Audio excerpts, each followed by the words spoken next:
Ryan Gass here, PTPGun.com, Firearms Training, the state's leading provider of required training just so you can be able to buy and or carry a handgun on your person. For more information on our classes, go to PTPGun.com.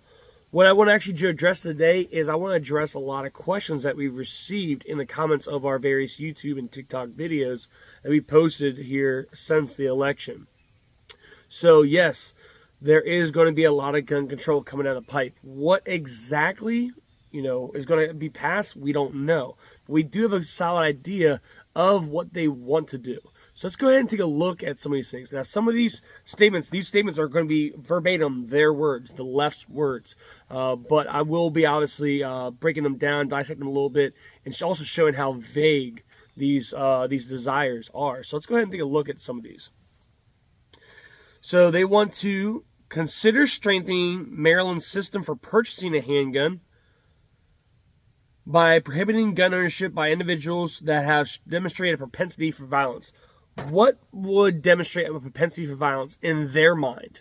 In their mind. Let's go ahead and let's look more. They also want to modify Maryland's system to qualify for a license to carry a firearm in the public, to include broadening the scope of an investigation to capture any history of propensity for violence, in particular domestic violence and alcohol-induced violence.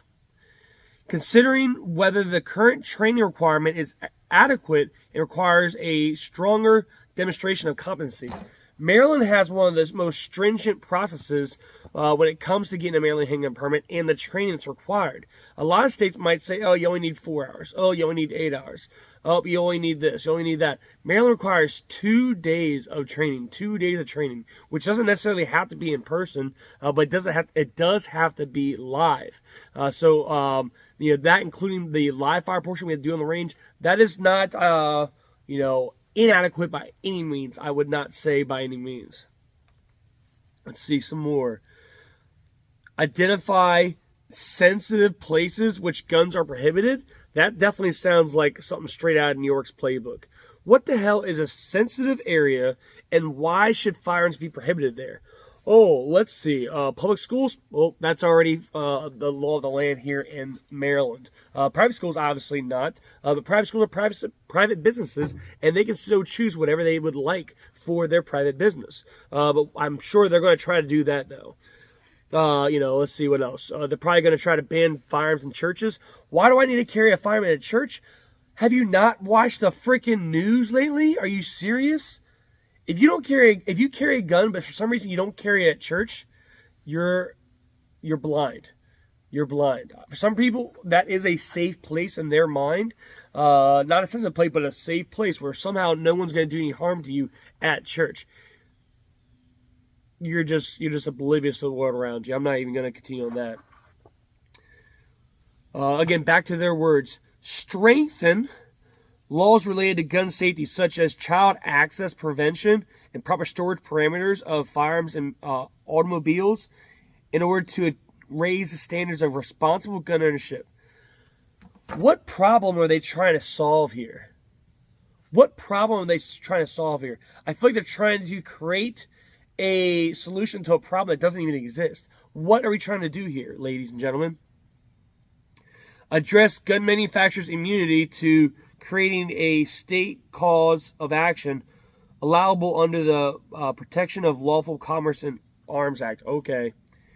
Require local law enforcement agencies to share their gun crime trace data in a uniform way which the Maryland State Police and the Attorney General's Office can identify and disrupt gun trafficking patterns.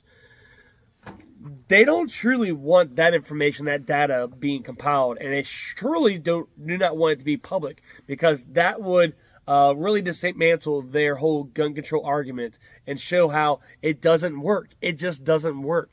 Oh, Maryland has so much gun control, we need more, right? Because the other gun control didn't work, so more control is going to work. Is that what you're trying to tell me now? I don't think so. Let's see. Determine how federal money designated for emergency risk protective orders, the red flag gun confiscations, where they illegally take your firearms from you without having done anything wrong. How the emergency risk protection implementation can be used to strengthen our current system and whether any modifications need to be made on a legislative matter. Yes, we need to ban red flag gun confiscations. That is unconstitutional, that is illegal, and it needs to go, just like Good and Substantial did. Next on their list, address the social and economic inequalities that are the root cause of gun violence and impact the communities of color, such as income inequality, poverty, underfunded public housing, under-resourced public services, underperforming schools. How about you just say public schools? That's all you had to say. You didn't have to say underperforming schools. All you had to say was public schools. Lack of opportunity and perceptions of homelessness and easy access to firearms by high-risk people. Please do. If one of you all watching this video has some insight to this that no one else has, please do tell me how social and economic inequalities that are the root cause of gun violence. How is that perception and how is that a root cause of gun violence? How about gun control is a root cause of gun violence? How about that? Ladies and gentlemen, look, if you want to see your rights further eroded away, keep doing as you allowed to have happen yesterday here in Maryland. Keep on voting for Democrats. I've seen a bunch of Democrats that actually are pro-gun who have give a big round of applause for Wes Moore, and they said, "Oh, Wes Moore ain't going to do this. Wes Moore ain't going to do that. The law has changed in Maryland, and Wes Moore is not going to change that." No, if you do know anything, if you haven't been paying attention, the law in Maryland has not changed. The law in Maryland has not changed.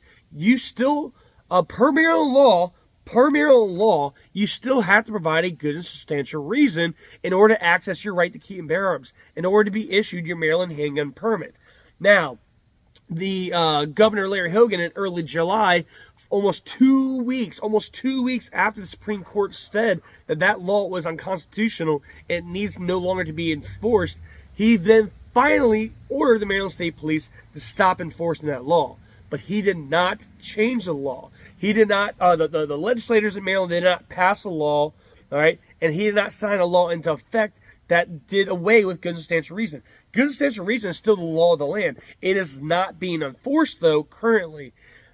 Not much is stopping Wes Moore from ordering the Maryland State Police to start enforcing Maryland's gun laws again. All that's stopping us is a few short weeks until he's inaugurated. Not to say, I will be clear, not to say that we're guaranteed that he's going to do it, and or that we're guaranteed that he's going to do it as soon as he gets into office. But nothing, once he's sworn out in, nothing is stopping him from ordering the Maryland State Police from enforcing that unconstitutional gun law. A gun law which has been acknowledged as being unconstitutional and illegal by the current governor, Larry Hogan, who is no friend of gun owners either. So, what do you need to do as a gun owner, whether you live in Maryland or not? Because you don't have to live in Maryland, all right? What do you need to do as a gun owner to ensure that your rights while in Maryland are not further eroded away? First thing is, stop putting it off. If you haven't gotten your training yet, if you haven't gotten your fingerprints yet, if you haven't gotten your passport style photo yet, and you haven't applied for your Maryland handgun permit, why not? Why not? I know I had somebody post, and they comment on one of our posts this morning saying, "Oh, see, this is why I didn't apply for my Maryland handgun permit, because I knew they were just going to do this stupid shit." What? You didn't exercise your right because you thought that they were going to, in the future, further erode away that right? So that's why you chose, that is the only reason why you chose not to exercise your right? That's so ignorant. That is so ignorant. When the legislative session starts this year in Maryland, you need to get up to Annapolis. You need to get in front of your politicians. You need to get in front of your elected officials and let them know that you will not stand for any more infringements upon your right to keep and bear arms. We have followers, subscribers, supporters, paying clients, students that come from all different walks of life, all different political backgrounds, from Democrats to Republicans, independents to libertarians. We all now need to come together. We need to unite and let our politicians know in Maryland that we will not stand for further infringement upon our rights, that we will not stand by and watch Wes Moore say no more to handgun permits, no more to the order that Larry Hogan put down finally in July to the Maryland State Police to not enforce good and substantial reason. We need no more good and substantial reason, not more gun laws. We need to let our officials know, our public officials know, our politicians know that yes, while you may represent one party or the other, while you may be a Democrat, while you may be a Republican, doesn't mean that we elected your party's feelings, all right? You may be a Democrat, but you can still do the right thing and not enforce Maryland's unconstitutional gun law requiring good and substantial reason. You can also not pass and sign more laws in effect that further impact our gun rights. If you guys have any thoughts, comments, and or questions, please put them in the comments below of this video. And also, if you're on YouTube, watch this, hit the subscribe button, hit the thumbs up button. That helps us further spread this word to more and more gun owners. It helps us with the algorithm that YouTube has set on top of gun owners to make it harder and harder and harder to get our message out. Thank you all again. Stay safe and remember to train, defend, prevail. If you've ever thought about carrying a handgun in D.C., Maryland, or Virginia, then you need to attend one of PTPGun.com's one-stop shops in getting all the required training, fingerprints, and photographs you're going to need. Being well recognized throughout the firearms training community, having trained thousands of students over the years, that's why my best girl and I made the decision to go with PTPGun.com to get our training, learning from the best. Let me tell you, it was time well spent. What can I say? We learned so much from our instructor, Ryan Gass. Knowledge and training that we will have with us forever. In fact, when we got to the shooting range portion of the training, my best girl got a higher score than me. If you go to PTPGun.com right now and register, tell them Chris Plant sent you, and you're going to get 10% off. PTPGun.com also offers HQL training for Maryland residents. Go to PTPGun.com right now and register. Weekend classes are filling up fast. Learn, educate, defend. That's PTPGun.com.